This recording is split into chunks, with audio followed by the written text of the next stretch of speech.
If your Toshiba Dynabook Satellite Pro C50 turns on but gets stuck on a blank screen, we will show you how to restore it. We will repair Windows Startup, use recovery tools, and fix common boot issues. A lot of errors pertain to this problem, and we're going to go ahead and jump into what should hopefully be a pretty straightforward process, guys. And we're going to go ahead and jump right into it. First thing I'd recommend doing would be to actually go ahead and boot to the troubleshooting utility on Windows 11. So if you do a hard power off 3 times in a row, Windows should automatically attempt to launch the startup prepare utility. And if it doesn't find anything, it will give you the option to select advanced settings, in which case it will take you to a screen that looks like this. Now, if it does not take you to a screen that looks like this, or you're unable to get to that, you can also download the Windows 10 Media Creation Utility, or Windows 11. They probably will make a creation utility for Windows 11 at some point. And it doesn't really matter, you can actually run the Windows 10 utility on Windows 11 as far as I'm aware. And you should be able to run the troubleshooting utilities built in within it. So you just would go ahead and download it to an ISO file and then burn it to a DVD or USB. It'd have to be about 4 gigabytes or more. It couldn't be a small USB flash drive, and it couldn't be a CD. It'd have to be a DVD. And then you'd boot your computer from it.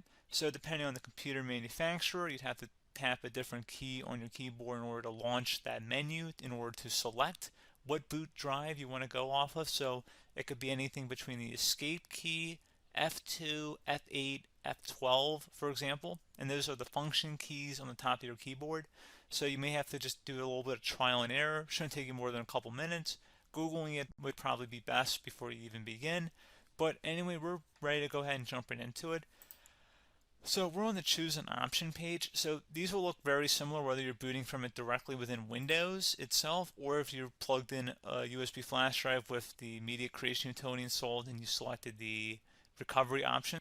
So when you are setting up your Windows 11 installation or Windows 10, depending on the drive you're using, there should be an option to repair your computer in the bottom left corner of the dialog window, one of the first screens that comes up. You go ahead and select that, and then it would take you to a troubleshooting screen like you see here. And you want to go ahead and select troubleshoot, reset your PC, or see advanced options. And then there are going to be a whole bunch of options in here that we're going to explore in today's video. The first one, we're going to actually go underneath advanced options and then select startup prepare, fix problems that keep Windows from loading. So go ahead and select that first.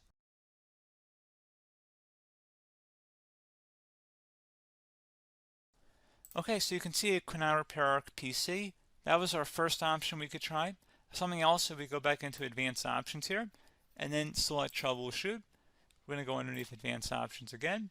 You can go ahead and actually access safe mode by selecting startup settings. And then if you select the restart button, you have the option on the screen select safe mode with networking, which will give you a key on the screen. It'll tell you which key to press to enter that. I believe it's the F7 key. It'll do that for you. I'm not going to go over that in today's tutorial because I don't really want to go into safe mode, but you're more than welcome to attempt that by going into here and then selecting restart. Again, it'll launch another screen. It'll say what key do you want to press, and it'll give you like 7 or 8 different options, and you want to select safe mode with networking. There's also an option for a command prompt too, but that's going to be something we're going to cover later in this video, and we don't even have to go through that in order to access it. So that's why I'm not going to really push for that, because unless you know exactly what's causing the problem, you probably don't need to go into safe mode. Unless you're trying to recover files, in which case then you definitely can go into safe mode, but we're trying to actually recover our computer here. So I hope that makes sense. Something else we can also try here as well would be to uninstall updates, remove recently installed quality or feature updates from Windows. So if you go ahead and select that, you can uninstall the latest quality updates, which generally is the more day-to-day updates. Feature updates are the less regularly released ones, like the big ones. I would equate it to service packs in like Windows 7 and Windows Vista and Windows XP. So larger updates that occur once or twice a year at most. And the quality updates are more just a regular update. So probably obviously depend, it'll take longer if you're going to try and uninstall the latest feature update versus quality update. And maybe you don't need to go back that far. So just giving you guys a couple of pointers with that. Something else you can also look at here, and we're going to jump into the command prompt in a little bit, but you can select System Restore, which will use a restore point recorded on your PC to restore Windows. And this is something I would highly recommend here, guys. So select Next. Assuming you have a restore point saved on your computer, you go ahead and select the most recently created one, and you'll select next, and then you'll select the drive. You shouldn't actually have to select the drive. You can scan for affected programs, but we're going to keep it all default here, and then we're going to select finish.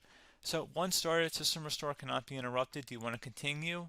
I think we're going to select yes. I don't think we have anything better to do on our computer right now, so just give it a moment here to initialize. It will take a couple minutes to run, obviously depending on how large your hard drive is and how much is saved on the system restore point. So just give it a couple minutes here.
System has been restored successfully. We're going to go over a couple different methods in addition to that if that did not work. So I'm just going to pause the video and we're going to start back up back on the recovery screen that we started with. Okay, so a couple other things we can try here too. If you go back into Troubleshoot, you can select Reset Your PC, let you choose to keep or remove your personal files and then reinstalls Windows. You can select to keep my files, which will remove apps and settings but keeps your personal files. You can also select Remove Everything, which will remove all of your personal files, apps, and settings. So this is more of a factory reset, the second option here.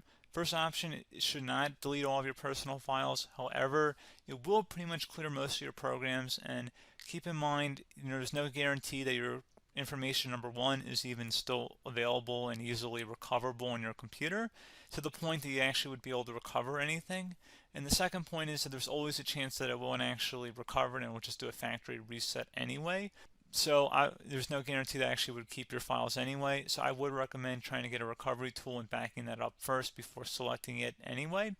But again, those are a couple different options. And then something else you can try here if you go back to the choose an option. Another option, if you go underneath choose an option and select troubleshoot, advanced options, and now select where it says command prompt.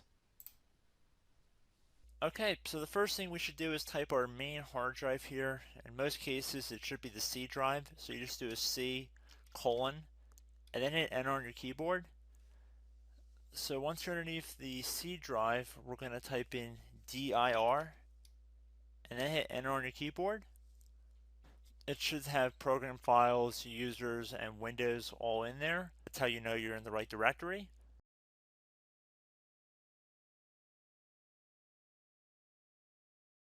In some cases, it might be the D drive as well, so just keep that in mind.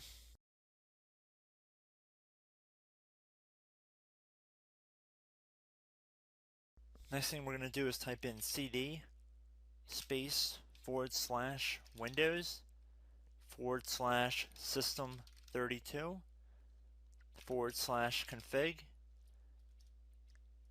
and then you're going to hit enter on your keyboard.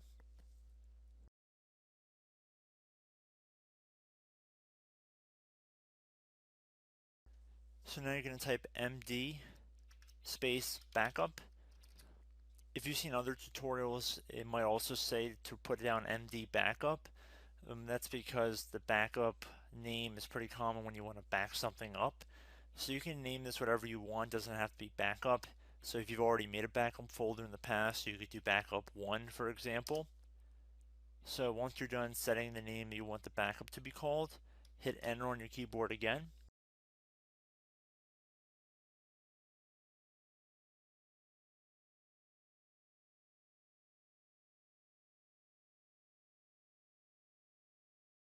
At this point you want to type copy, C-O-P-Y, space, then you want to do the star symbol above the 8 key, then do a period or a dot, whatever you want to call it, then another star sign, and then another space, and then type backup, and then hit enter on your keyboard.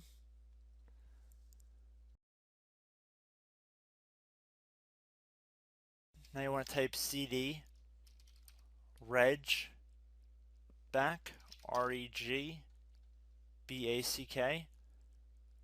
and then hit enter on your keyboard. So now that we are under the reg back, so now you want to type dir again, and then hit enter.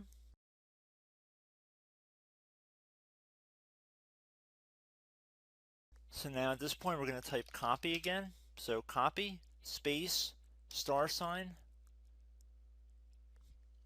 dot, another star sign, space, and then 2 dots.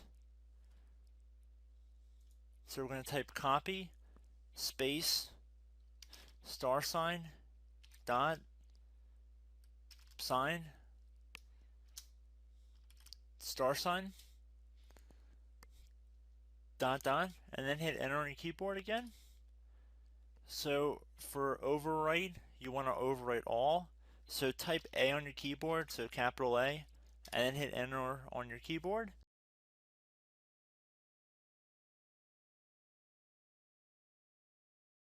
So at this point you should be good to go. You can close out of the command prompt window, and if you accidentally continue to Windows 10 you should be all set. So I hope one of these 3 or 4 different methods we went through in this tutorial helped you guys out. Again, I'm not sure if you guys heard me earlier, but try to go back into your safe mode if possible and uninstall any programs you know might be conflicting with the Windows startup if you can get into safe mode. So just keep that in mind. Something very simple like that could be blocking up everything. So again, I hope this tutorial helped you guys out, and I will catch you in the next tutorial. Goodbye.